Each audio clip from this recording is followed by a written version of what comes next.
Hello friends, now I'll be reading the Hindu editorial of 25th March 2023 at 80 words per minute in 5 seconds. Begin. Tippu Sultan was feared and envied not just during his reign by his fiercest enemies, the British, when he became the stuff of folklore in England. In the passage to England, news of his fearless opposition inflated his strengths and exaggerated his vices. He and his island, adored Srirangapatnam, were assured a place in cartoons, skits, plays, children's games as a design element on writing paper, cigarette cards, ships figureheads, soup to runs as metaphor in multiple art objects. 19th century Tippu mania even ensured him a place in the English nursery as a dreadful warning of what awaited the recalcitrant child. Well into the 1820s, British theatre audiences were promised that a whole stud of horses will appear alongside an array of zamindars. The fascination with this figure did not end with his defeat and death on the battlefield on May 4th, 1799. His death powered legend, art, theatre, and song, this time not just in England but in his native land. Tippu's bravery is immortalized by Amar Chitra Kada and became the emblem of anti-colonialism in the Constitution. More controversial memories have been stalked by the troubling legacies of conversion in regions populated by his enemies. Why did Tippu's death exert such a powerful hold on the imaginations of the conquering power, leading to a continuous restaging of his death? Even artists who had never set foot in India, Robert Kerr Porter, David Wilkie, or Henry Singleton, portray the last siege of Srirangapatnam, the discovery of his body by General David Baird, and the melodramatic portrait of his family grief. Such portrayals of his defeat and death, which circulated widely, served to reassure the people of England that the one obstacle to the growth of the British Empire in India had indeed been removed. In other words, the pictorial versions satisfied a very British need, asserting a badly dented British valor following decades of Mysore opposition to easy conquest. The portrayal of his death in art also served other purposes. When David Wilkie was commissioned to paint his famous painting in 1843, it was to assure Baird, not Tippu, a place in British history rescuing him from the shadows of that other hero of Seringapatanam, Arthur Velasi.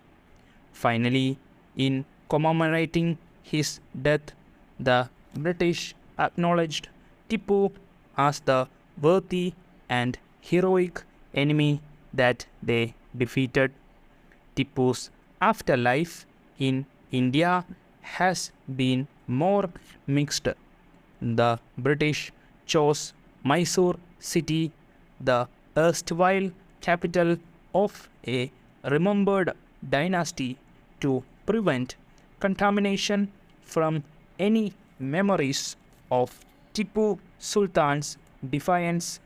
Srirangapatnam was later revived as a pilgrimage site for British soldiers and tourists wishing to reenact the British conquest. In 19th century Mysore, Tipu was admired in Lebanese not just for his firm stand against the British, but for prohibiting arak, toddy, ganja, and opium, as well as gambling or illicit relations. The ballads memorialized Tipu's valor in other ways, recalling the mendacity of his known enemies and his trusted lieutenants such as Mir Sadak, Hyder, and Tipu subdued the Palagars and terrified Hindustan. Their battle cries threatened and the very gates of London. The peasant insurgents of 1831 at Nagara remembered Tipu's reign as peaceful and prosperous. Most 20th century versions, such as Amar Chitra Kada, tell us why Tipu was given the name Tiger of Mysore, but fail to engage with 3 decades of rich historical scholarship. Still, a healthy and creative attitude to representations of historical characters in film, art, song, movies, posters, comic book thrived alongside rigorous historical research. That is until recently, when the only story that can be told about Tipu in Karnataka is of his villainy, his opposition to Karnataka and Hindus alike. A new history broke out when Ranganana director Adanda Kariyappa wrote and produced a play, Tippu Nija Kanasugalu. In 50 scenes, Tippu Sultan is portrayed as a sly and cowardly impostor whose only preoccupation was the conversion of Hindustan into a Darul Islam.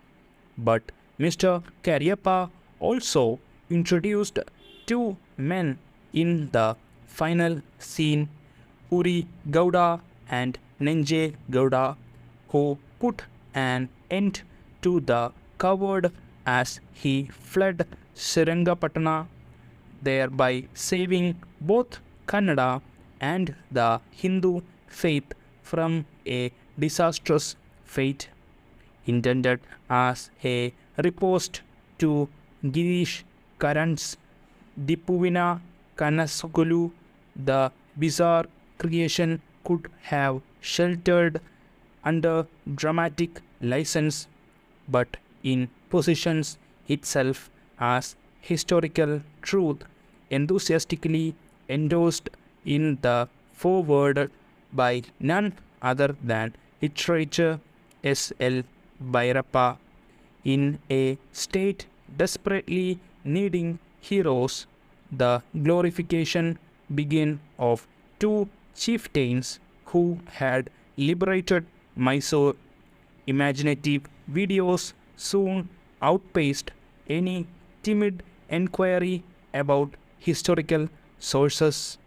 A 2006 article written by a son of the soil of Mandya, H.K. Rajagowda, had merely claimed that there was opposition to Hyder and Tipu from the Gowdas of Mandya, while asserting their staunch defense of Hinduism.